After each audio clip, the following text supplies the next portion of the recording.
Kızım, taştanlыларды ыргытканың бул туура эмес. Эмнеге? Бул кагазбы?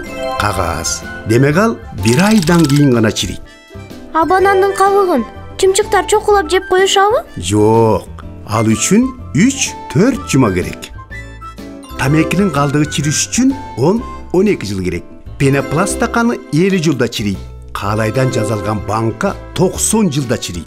А бул пластик бөтөлкөлөрү жерде 100 жылдан кийин чирийт. Полиэтилен пакеттери 200 жылда. Ал эми айнек 1000 жылдан ашык жата берет. А таштанды салуучу жер жок болсочу? Демек таштандыны өзүң менен алып алышың керек. Жер таштанды үчүн эмес, биз үчүн.